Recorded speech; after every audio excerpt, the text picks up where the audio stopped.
Happy Friday, DSMS. This is Friday, August 7th, 2020. When I say the Pledge of Allegiance, you may notice that I emphasize the word all more than some others might. It is by far my favorite word in the pledge because it calls to mind the second paragraph in our Declaration of Independence.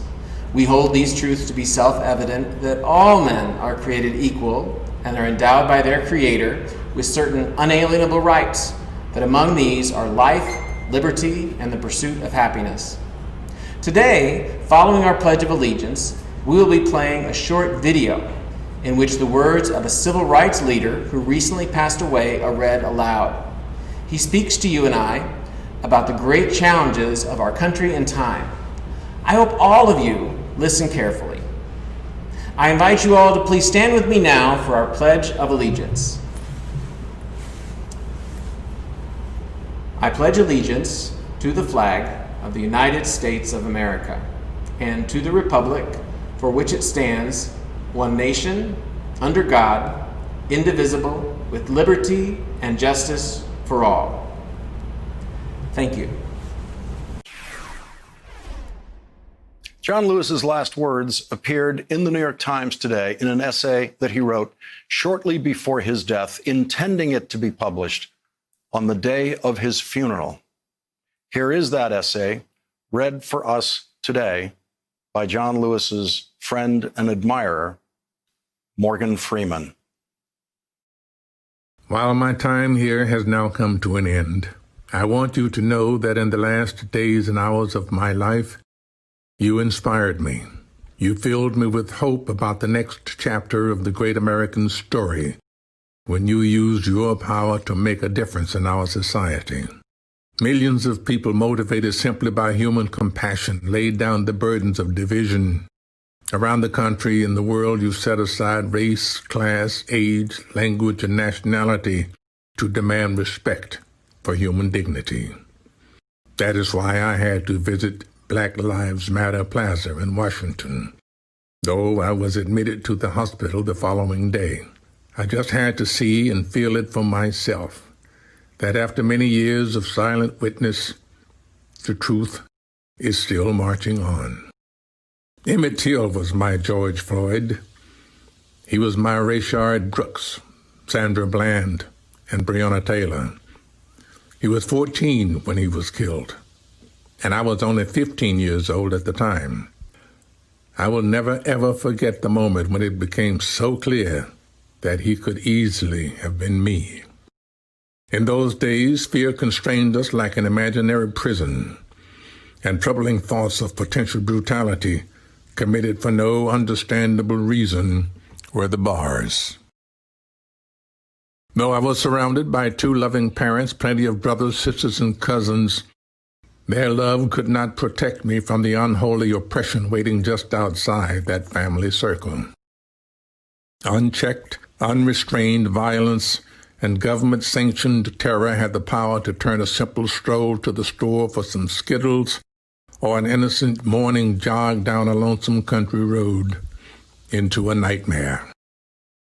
If we are to survive as one unified nation, we must discover what so readily takes root in our hearts that could rob Mother Emanuel Church in South Carolina of her brightest and best, shoot unwitting concert goers in Las Vegas, and choke to death the hopes and dreams of a gifted violinist like Elijah McClain. Like so many young people today, I was searching for a way out, or some might say a way in. And then I heard the voice of Dr. Martin Luther King Jr. on an old radio. He was talking about the philosophy and discipline of nonviolence. He said we are all complicit when we tolerate injustice. He said it is not enough to say it will get better by and by. He said each of us has a moral obligation to stand up, and speak out. When you see something that is not right, you must say something. You must do something. Democracy is not a state. It is an act, and each generation must do its part to help build what we call the beloved community, a nation and world society at peace with itself. Ordinary people with extraordinary vision can redeem the soul of America by getting in what I call good trouble, necessary trouble. Voting and participating in the democratic process are key. The vote is the most powerful nonviolent change agent you have in a democratic society. You must use it because it is not guaranteed. You can lose it.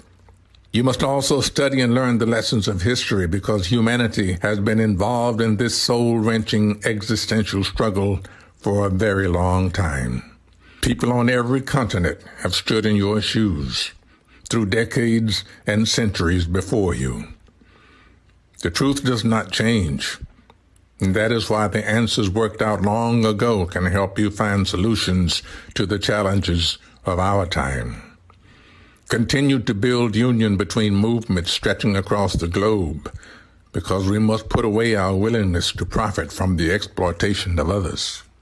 Though I may not be here with you, I urge you to answer the highest calling of your heart and stand up for what you truly believe.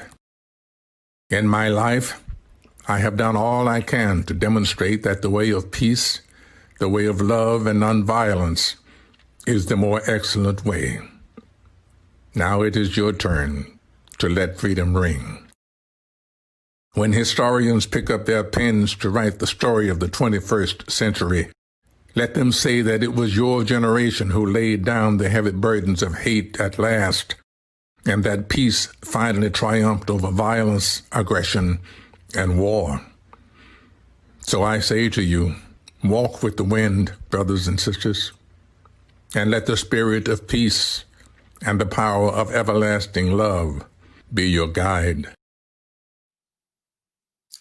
John Lewis gets tonight's last word through the voice of his friend, Morgan Freeman.